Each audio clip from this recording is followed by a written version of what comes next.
This morning what I want to talk about is the fear of not mattering, the fear of insignificance, the fear of, when all is said and done, did it really matter that I was here? You know what I mean?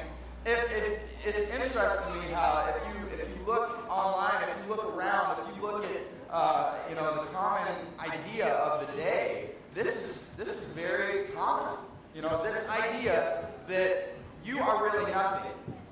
Your existence here is really, you live for a little while, like 70 some years, on average. I think it's getting a little longer than that. But in reality, once you live and when you die, all that's left is ash. All that's left is dust. All that's left is bones. There is nothing left. Isn't that great? I think that one of the reasons is that, the teaching of evolution and different things, in our public school systems, the idea that the only reason you are the way you are is because you have evolved into that. There's really nothing else besides that, But we don't like to believe this, do we? No. We don't like to believe this. We like to believe that there is more, right? That's the whole point of this, isn't it? But at the center of everything, we hope that we are someone special, right?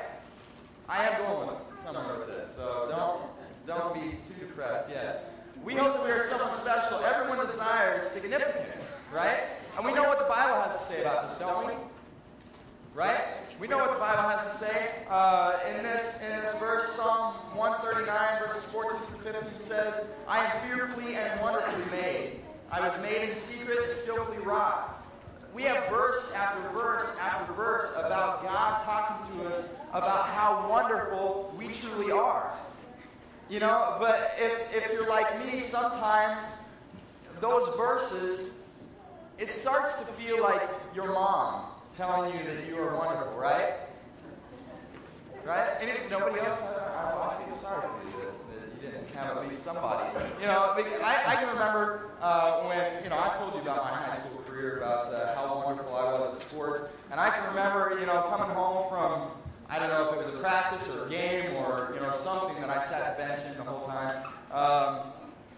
It's practice. I did say practice, sat at bench and practice the whole time. Come home from stuff like that, and it's like,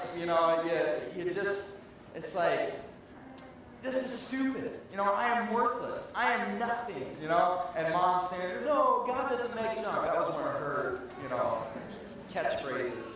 God doesn't make mistakes. And I'm just like, yeah, thanks, Mom. You're my mom. You have to say that,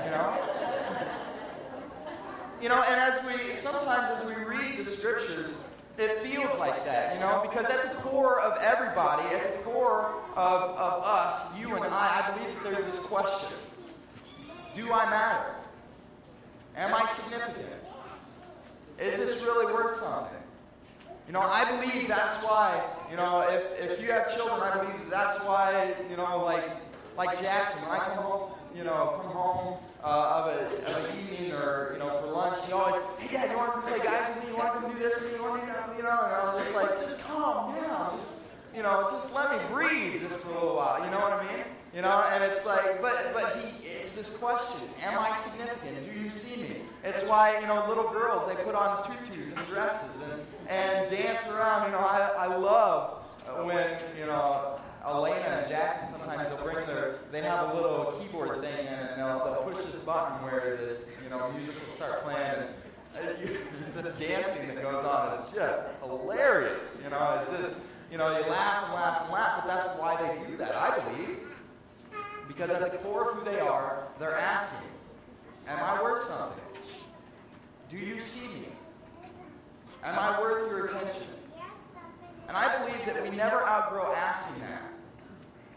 We never outgrow, trying to find that feeling, trying to get to that point where we have the answer that we want. And yet the fear that comes from this is the fear of nothingness, right?